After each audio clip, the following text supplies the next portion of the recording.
Maintenant, on va faire tout ce qui concerne les dénivelés.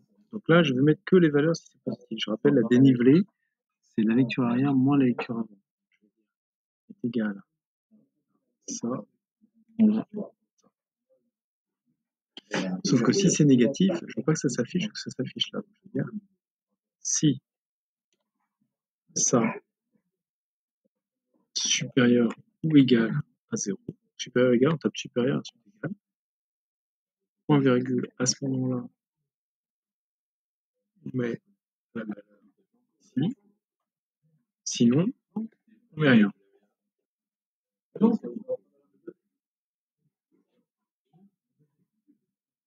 Et on voit qu'il affiche 0.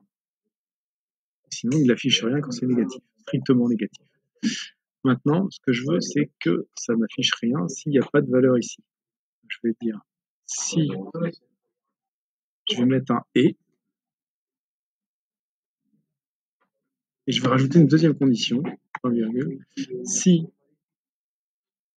cette valeur-là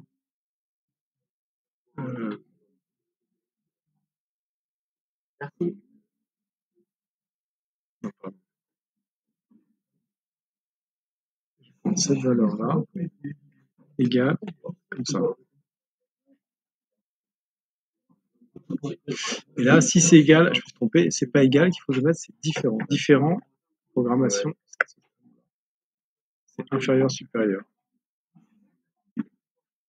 Et je le mets là. On va voir si ça comporte bien.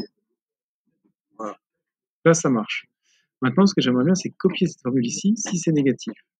Donc, ce que je vais faire, je vais bloquer les colonnes. Vous voyez, si je fais ce calcul-là, les colonnes, c'est la même formule, mais avec des colonnes bloquées. Je vais mettre des $. Le dollar, ça bloque le D. Ici, ça a bloqué le F. Par contre, je ne veux pas que le chiffre se bloque, parce que quand je vais copier-coller, je vais pouvoir dérouler vers le bas. Par contre, je ne veux pas que ça se transpose sur le côté. Je mets les $ sur la colonne. Et si je fais copier ici, vous allez voir, il va y avoir écrit 68,5.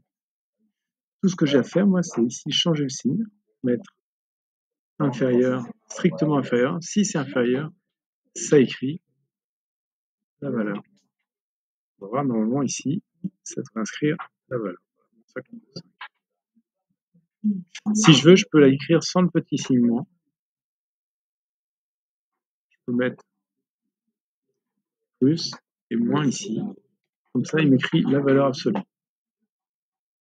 Ou alors, je peux laisser comme ça. Et je mets absolu. Valeur absolue. Cette valeur-là, comme ça, je suis sûr qu'il me met que des chiffres positifs.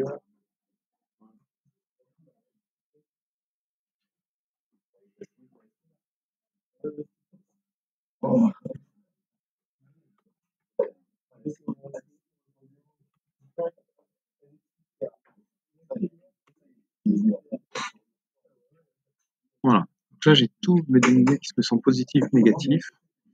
Et je vais pouvoir commencer à calculer l'altitude.